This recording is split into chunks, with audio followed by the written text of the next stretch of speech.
kulay pa lang, tapos na ang usapan.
Sa mga naghahanap po ng Road Sig Edition ng 2026 Honda ADB 160, available na po dito sa Premyo Pagsanghan. Malapit lang po ito sa Aresa Mall. Kahapon na i-vlog na natin itong ABS type. So ngayon, sunod na natin itong si Road Sig Edition.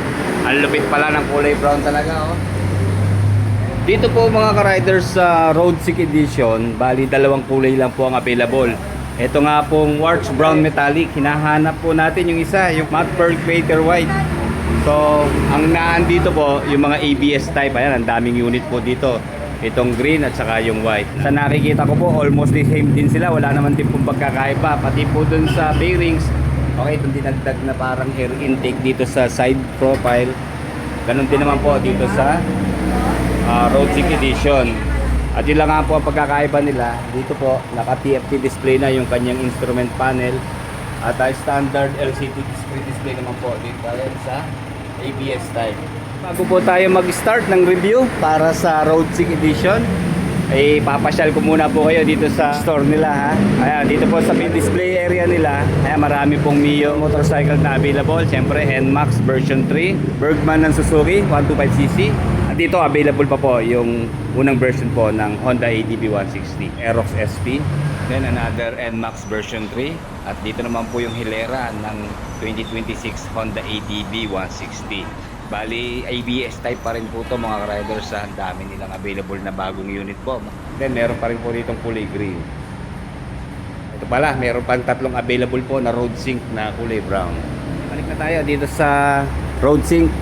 Sa headlight naman po, pareho lang mga riders. Split type na naka full LED. At maganda ho rito, yung pwesto ng kanyang headlight payuko, kaya hindi tayo masisilaw. And then sa DRL, ayan, medyo mataas din yung pwesto. Then non-flexible din po yung turning signals nitong si Road Sig Edition. Okay, dito naman po sa telescopic fork na front suspension, same lang din po dito sa suspension ng ABS type. Pareho po sila na faded black ang kulay. Dito po sa front wheel, kulay bronze po dito sa Road Sync. At matte black naman po dito sa ABS type. So pareho rin naman po sila ng sukat. 14 inches po yung kanyang wheels. And then sa front tire po, 110 by 80 by 14. Federal tire na tubeless. And then sa braking system po ng Road Sig Edition, dito po sa front, single channel ABS, single disc na meron pong dual piston caliper. And then ganun pa rin po ang size ng gulong dito sa rear ng Road Sync. 130 by 70 by 13. Naka single disc din po na meron pong single piston caliper. Wala po siyang ABS dito sa rear, ha. At sa rear suspension naman po, Showa brand na meron pong sub tank. Dual shock absorber na po siya. And then dito po sa tail light ng Road Sync, same lang din po mga riders. Wala namang nabago. Hanggang sa kanyang turning signals, non-flexible. Ganun din po sa stock na muffler. Combine po ng steel and plastic na heat guard. Sa engine oil capacity, pareho din pong 900 ml. And then same din naman po ng kulay dito sa crankcase cover. Ayan, kulay gray at black. And then meron pong kill speed sensor yung kanilang mga side stand. And then isa pa pong pagkakaiba, dito sa road sync, kulay gold po yung kanyang emblem. Silver naman po dito sa ABS type. And then check po natin kung may pagkakaiba sila dito sa upuan. Okay, wala naman po. Pareho lang. Naka two-tone. Dito lang sa kanyang mga tahi. Kulay brown po dito sa road sync. At kulay gray naman po dito sa ABS type. Pero yung tabas po niya, parehong-pareho lang mga riders. Yung sizes, iisa po yan. And then sa grab bar, pareho din pong matte black. Bakal po mga riders. And then sa under seat storage, same lang din po. Pareho po itong merong 27 liters na under seat storage capacity. Yun lang mga riders, hindi po kasya dito ang isang full face helmet. Bali siguro half face. Pero okay lang, kagaya nga po ng sabi ko kahapon, pwede tayong maglagay ng top box bracket para sa ating mga top box. Pero dito po sa road sync, meron po silang ino-offer na top box dito. Kung napanood nyo po yung mga review ng mga riders natin, yung pong di remote na rin yung kanyang box. So tingin ko hindi pa po available dito. And then sa footrest, pareho rin pong aluminum. Yung size niya hindi rin naman nabago, pati shape. And then ganun din po sa kanyang footboard. Meron po siyang rubber na matting. Ayan. And then sa fuel tank capacity, same lang din po, 8.1 liters na meron pong 45 kilometers per 1 liter na fuel consumption. At umaabot po sa 115 kilometers per hour sa top speed. Sa ignition system, pareho din naman po silang naka smart keyless. Wala nga lang pong naka-installed na battery ha, kaya hindi ho natin mabuview yung kanyang instrument panel na TFT display. Ganun pa rin po yung sa emergency key, dito po yan. And then fuel and seat button. And then sa naked handlebar, nagkaiba po sila ng kulay pero same size din po. Dito po sa road sync, kulay bronze at black naman po dito sa ABS type. May pagbabago po pagdating dito sa mga switches and buttons sa left side.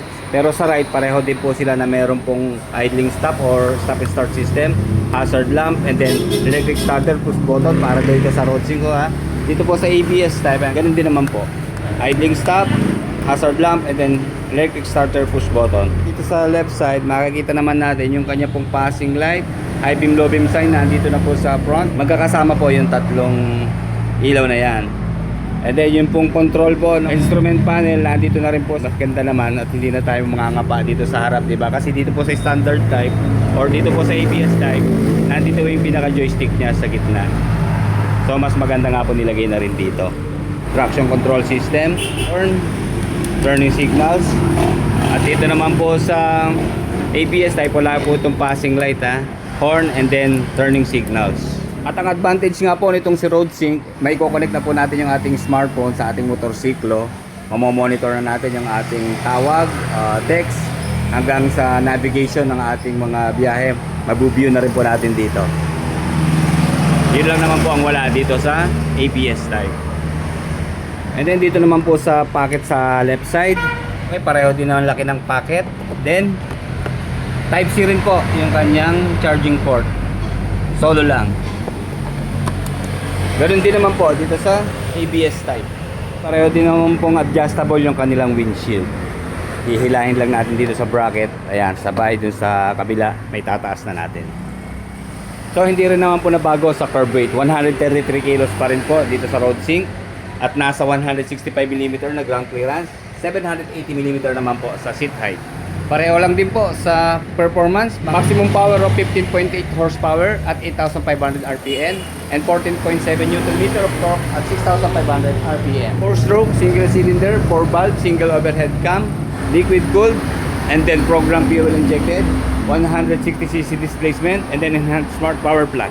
Okay, compare po natin yung kanilang presyo ha. So, dito nga po sa spot cash ng RoadSync Edition nasa 174,900 at dito naman po sa ABS type 167,400 pesos. So meron po silang price difference na nasa 7,500 pesos. At ang down payment nga po dito sa RoadSig, 20,000, 15,000 naman po dito sa ABS type. And then ayan po yung kanilang mga terms, screenshot nyo na lang po sa tatlong option po ng paghuhulog. Okay, may bagong tating na naman ng mga unit dito ha. Check natin kung ano-ano ba to. Okay, ayan, meron na silang Honda CRF na bagong model po. Ito 2026, bago na decals nya oh.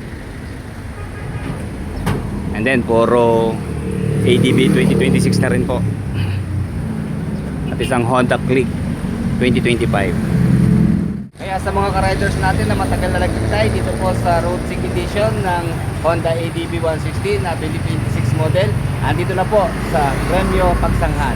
Like, comment, and subscribe sa ating channel. Salamat po.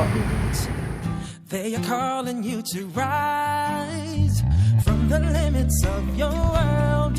Oh, with our dreams, we'll carry on. Chase the possibilities. They are endless if you seek. Nothing else can stop us now.